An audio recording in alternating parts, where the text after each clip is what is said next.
Good morning, ladies and gents. So Conquerors Blade has just had a massive patch released which has brought about a load of changes, a load of fixes, a load of buffs and other stuff as well, including the launch of the Lunar Event for the Year of the Tiger. I'm going to be covering everything you need to know in this video.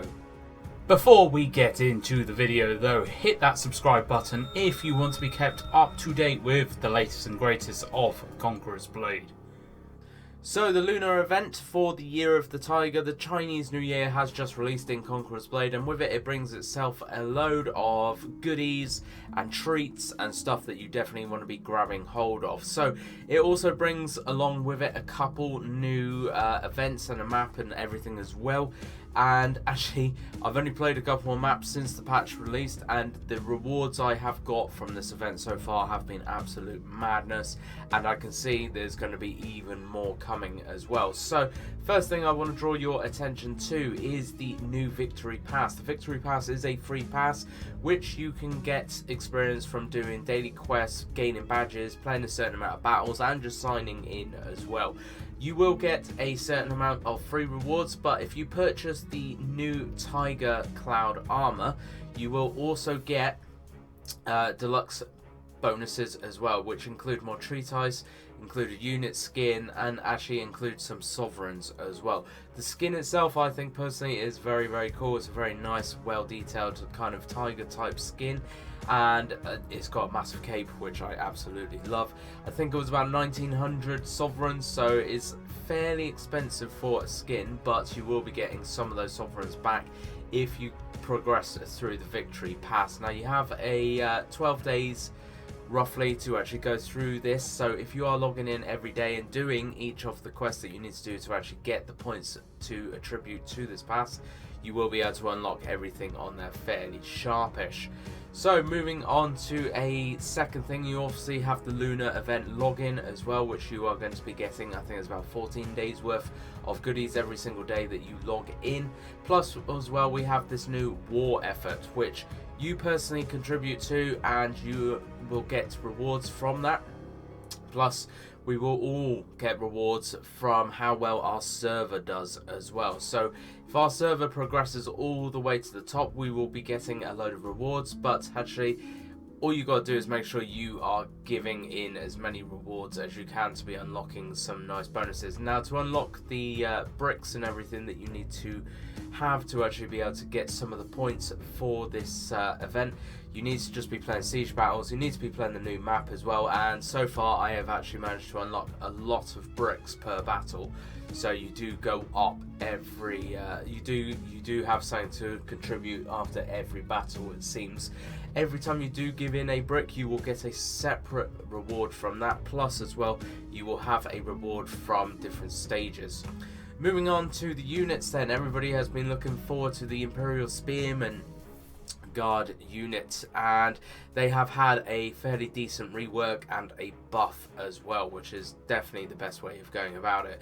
So these guys, their shield hitbox has been increased, they have had a couple of skills changed a little bit as well, and they have been made into a more kind of usable and versatile kind of unit. A lot of people I have seen in the last couple of sieges have been playing them, and they do really hold their own against units. Now they don't get run over by stuff as easily as they were. Moving on to the siphaphis have also had a massive buff. This is the cavalry which came in, I think it was like season 4, season 5, and you just never ever see them played. Again, they have had a massive buff. They've had a few unit skill changes as well to kind of increase their usefulness in battle. And personally, I think once I managed to get these guys maxed out, because I didn't bother because they were so underpowered and just useless before, once I get these guys maxed out, I am going to do a full unit review on these, and I think personally they are going to be something that you see quite often now. One I really want to push out though that I have already played and tried are the tercio arquebusiers. These guys now hit so damn hard, and they also have a new skill which increases their fire rate. I don't like the fact that they go straight into melee after it, but their fire rate increases and they just pump out the damage massively against both heroes and units. They do a huge amount of damage. In melee, they do a fairly decent amount of melee damage, but they are fairly squishy. They are just a musket unit. They don't have a lot of kind of defensive skill or health or anything, and they still do get run over fairly quickly. But I have got a bit of gameplay footage of them now in this video, which is now of the new battle. So this is Clash of Tigers.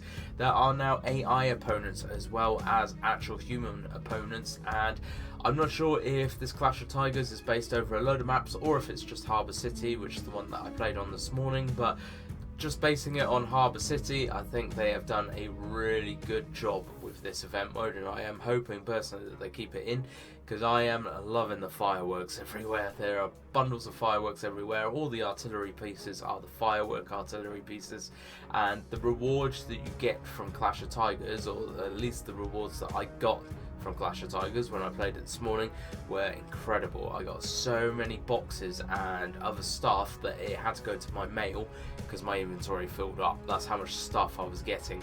You get the bricks and everything for the Lunar Event in this game mode as well.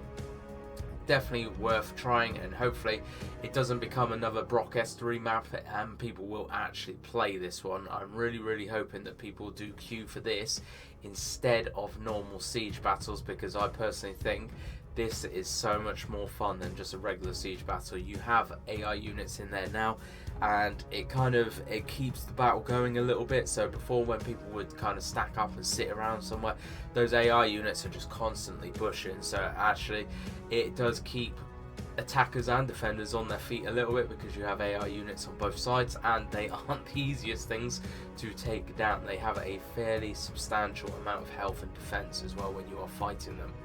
So there's been a load of other kind of bug fixes and stuff throughout the patch as well. As always, I will leave a link down in the description box below for you so you can read it through to your heart's content. There's not been a huge amount of stuff compared to other patches in terms of bug fixes, but there's still a fairly decent amount. So definitely worth going and just having a read up and seeing if anything that has changed is going to affect you in any way, shape or form. But this video is all about really just pointing out to you all of these new different kind of events and stuff that you can get rewards from, plus the new map, plus the changes to the units. Hopefully we are going to see even more changes in the future to units as well. More buffs, please devs, keep buffing. Don't nerf stuff, just buff it all, buff everything up 20-30%, and that will make everything kind of useful and versatile in different situations then, rather than nerfing everything into the floor. Thank you very much for watching though, folks. As always, I hope you've enjoyed this one. If you have, please hit that like button, hit that sub button, share this video around, and I hope to catch you out on the battlefield.